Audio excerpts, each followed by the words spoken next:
Good evening, everyone, and welcome to this joint press statement ahead of the bilateral meeting between Josep Borrell, High Representative Vice President of the Commission, and Secretary General of NATO, Jens Stoltenberg. High Representative, please. Thank you. Most welcome to the Secretary General of the NATO at the premises of the European External Action Service. It is the first time we meet in my condition of High Representative, but we have been meeting many times. We are old friends. We are very happy to share the responsibilities for defend you, the NATO, and me in the European Union. Okay. High Representative Vice President Borrell, dear Josep, it's really great to see you and to meet you again, but as you said, in the first time in your new capacity as High Representative Vice President. And I really look forward to working with you. NATO-EU cooperation is something which is very close to my heart, and it is great to see that we have been able to lift the NATO-EU cooperation to new levels, to unprecedented levels, and I think it is a great responsibility for you and me to make sure that we continue to strengthen the cooperation between NATO and the European Union. Let me also congratulate you on your appointment and highlight that in your new position, you and I, we will be working closely together. You are right that we have been working closely together also before in your previous capacity as Foreign Minister, but now we will continue that cooperation in your new position. I'm also grateful that we meet in your first week as the High Representative Vice President. I think this highlights and underlines the importance of NATO-EU cooperation. And NATO-EU cooperation was also an issue that was addressed and welcomed when the NATO leaders met in London last week. The NATO leaders welcomed that our two organizations have achieved unprecedented progress in our cooperation in areas such as responding to the migration and refugee crisis, improving military mobility, and defending against hybrid and cyber threats. We are also working together to support partners to the east and to the south, including Bosnia and Herzegovina, Moldova and Tunisia. And we are working more closely together in the fight against terrorism. I am a strong supporter of EU efforts on defense. Done in the right way, this can lead to more capabilities, better burden sharing, and can strengthen both the European Union and NATO. To make this possible, we need the fullest possible involvement of non-EU allies in defense initiatives such as PESCO and the European Defence Fund, and forces and capabilities generated by the EU efforts must also be available for NATO. Non-EU allies like the United States, Canada, Norway and Turkey make crucial contributions to European security.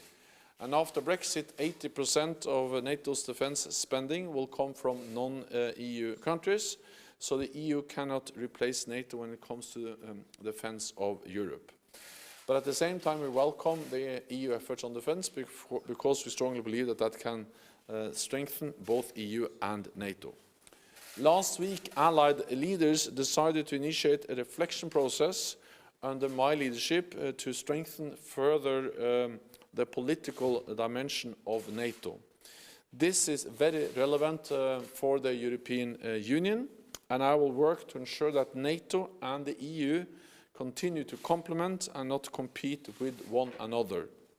The security challenges we face today are too complex for any one nation or organization to face alone. And neither NATO nor the EU have all the tools necessary to keep our people safe. But by working together, we make a formidable team and we can achieve a lot. So, High Representative Vice President Borrell, thank you again for your welcome. I really look forward to working with you, and you will always find a friend in me and in NATO. So thank you so much, and congratulations once again with your appointment. Thank you, and thank you for coming. Working together, these are the key words. NATO is the strongest military alliance in the world, and it is and it will remain the common ground for European defense, the basis, the cornerstone of the collective defense of most European Union member states. I am glad to know that in London you stand clearly behind this working together, and this sentence, unprecedented progress in NATO and European Union cooperation, says a lot, much more than any other consideration about quarrels and disengagements that has been talking many people. The fact is, and you have been stressing it, that for European Union defense, for Europeans' people defense, NATO cooperation is a fundamental element, and nothing will change it.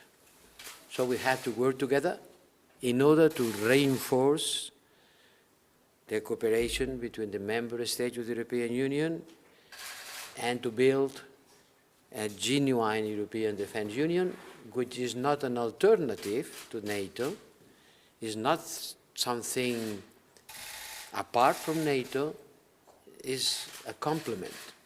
We have to look at that in a complementary way. Meaningful cooperation, strong cooperation, sharing the responsibility of our security and our citizens, acting as partners wherever possible, and, if necessary, alone. But in most of the cases, we need to be together. So, Secretary General, thank you for your visit. Thank you for sharing with me all the information about this relevant meeting in London.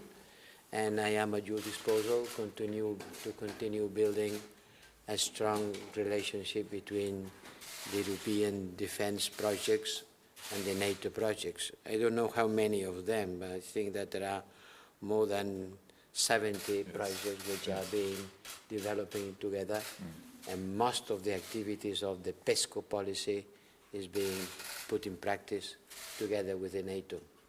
So thank you very much, and give him a hand. Thank you so much. Thank you. Thank you. Thank you.